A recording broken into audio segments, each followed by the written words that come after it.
wabarakatuh. Perkenalkan, nama saya Marin Jagadita, dan hari ini kita akan mengenal dunia bisnis analisis secara lebih dalam melalui sebuah buku bernama Babok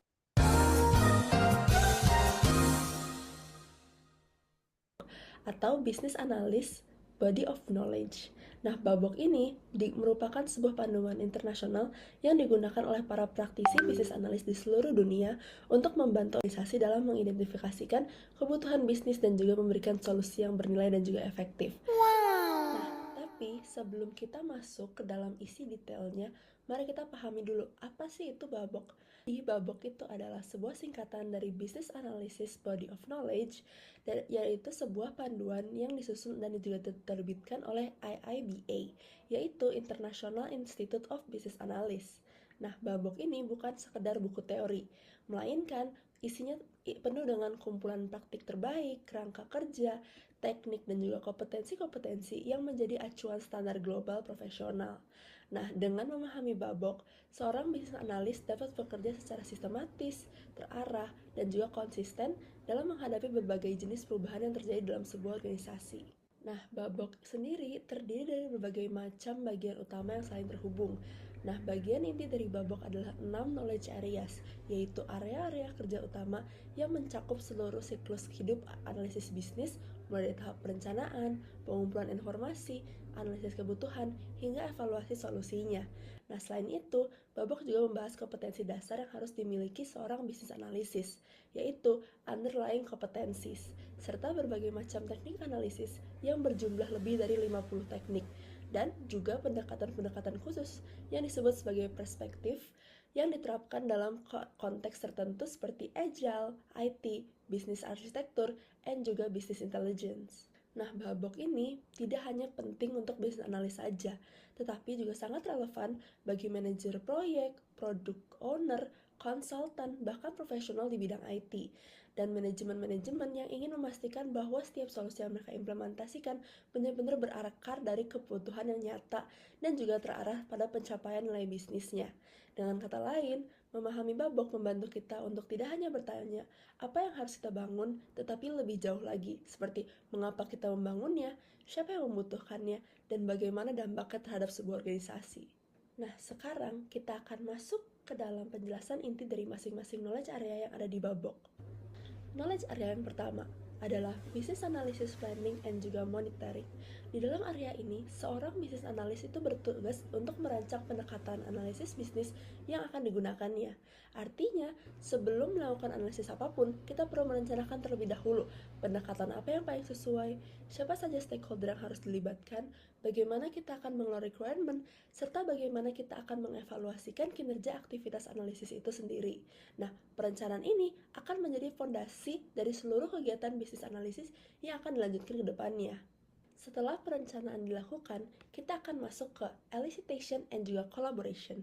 Ini adalah area di mana seorang bisnis analis mulai mengumpulkan informasi dari berbagai macam stakeholder. Namun, mengumpulkan informasi bukan hanya soal bertanya. Ini melibatkan proses fasilitasi diskusi, observasi, eksploitasi ide, dan serta membangun komunikasi yang efektif agar kebutuhan yang disampaikan benar-benar mencerminkan masalah dan juga tujuan yang ingin dicapai. Nah, kolaborasi yang baik juga akan mempermudah validasi dan juga verifikasi informasi yang akan diperoleh. Knowledge area selanjutnya adalah Requirements Lifecycle Management. Nah, setelah informasi dan juga requirement dikumpulkan, pekerjaannya belum selesai. Justru kita harus memastikan bahwa requirement tersebut tetap relevan, terkendali, dan juga terlancak sepanjang siklus proyek. Nah, dalam tahap ini, seorang bisnis analisis akan mengelola prioritas, menangani perubahan, serta memastikan keterhubungan antara requirement dan juga mengatur proses persetujuan yang tepat. Nah, ini akan membantu bahwa proyek tetap berjalan di jalur yang benar dan tidak keluar dari lingkup kehidupan yang awal. Lalu kita masuk ke strategi analisis. Inilah bagian di mana seorang bisnis analis benar-benar berperan sebagai pemikir yang strategis. Nah, kita menganalisis kondisi saat ini, apa itu masalah utamanya, menetapkan masa depan yang diinginkan, menilai resiko yang ada, dan pada akhirnya pun menyusun strategi perubahan yang paling tepat untuk saat itu agar dapat membawa organisasi saat itu menjadi titik yang lebih baik lagi. Nah, ini adalah peran kunci dalam inisiatif transformasi organisasi yang sangat penting. Nah, setelah strategi tersebut diimplementasikan atau diterapkan, kita akan masuk ke requirements analysis and also design definition. Nah, disinilah dimana requirements yang telah diperoleh sebelumnya dianalisis lebih dalam lagi dan dituangkan ke dalam bentuk yang lebih terstruktur. Nah, business analyst biasanya akan menggunakan berbagai macam model seperti diagram proses, use case, ataupun prototype dan lain-lain halnya untuk menggambarkan kebutuhan secara lebih visual dan juga teknis. Nah, bisnis analis juga akan mengevaluasikan berbagai macam opsi desain solusi dan merekomendasikan solusi terbaik berdasarkan nilai yang paling besar dalam sebuah organisasi tersebut. Nah, knowledge area yang terakhir adalah solution evaluation. Setelah seluruh tahap-tahap tersebut dilaksanakan, setelah solusi diimplementasikan, tugas bisnis analis belum selesai. Kita harus mengevaluasikan apakah solusi yang diterapkan benar-benar memberikan manfaat yang sudah direncanakan.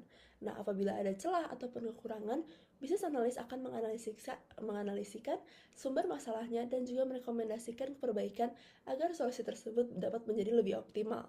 Dalam tahap ini, kita juga menilai apakah hambatan yang memuncul berdasarkan dari solusi itu sendiri ataupun dari lingkungan-lingkungan yang sebenarnya kurang mendukung. Nah, selain dari 6 area utama tadi, Babok juga membahas tentang underlying competencies, yaitu kompetensi-kompetensi dasar yang harus dimiliki seorang business analyst, mulai dari keterampilan kemampuan berpikir analisis ataupun berpikir kritis, keterampilan berkomunikasi, pemahaman bisnis, hingga penguasaan alat dan juga teknologi yang relevan.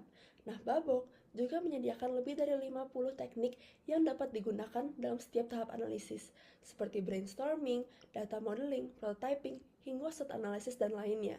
Nah, terakhir, Babok itu memberikan 5 perspektif, yaitu pendekatan-pendekatan khusus yang dapat digunakan sesuai konteks, seperti contohnya pendekatan agile, pendekatan untuk proyek IT, business intelligence, bisnis arsitektur, dan juga bisnis proses management. Nah, sebagai penutup, dapat kita simpulkan bahwa Babok adalah panduan komprehensif yang tidak hanya mengajarkan apa yang dilakukan seorang bisnis analis, tetapi juga mengapa dan bagaimana caranya dilakukan dengan benar. Nah, bisnis analis bukan hanya seorang pengumpul requirement, tetapi seorang fasilitator perubahan yang membawa organisasi mencapai nilai yang lebih tinggi melalui solusi yang diberikan secara tepat dan berkelanjutan. Nah, dengan memahami Babok, kita dapat meningkatkan profesionalisme dan juga kontribusi nyata dalam dunia kerja yang semakin kompleks dan dinamis ini. Demikian presentasi dari saya mengenai Babok. Semoga materi dapat menambah wawasan dan juga memberikan perspektif baru tentang pentingnya bisnis analisis dan juga penerapan kerangka kerja analisis bisnis yang baik.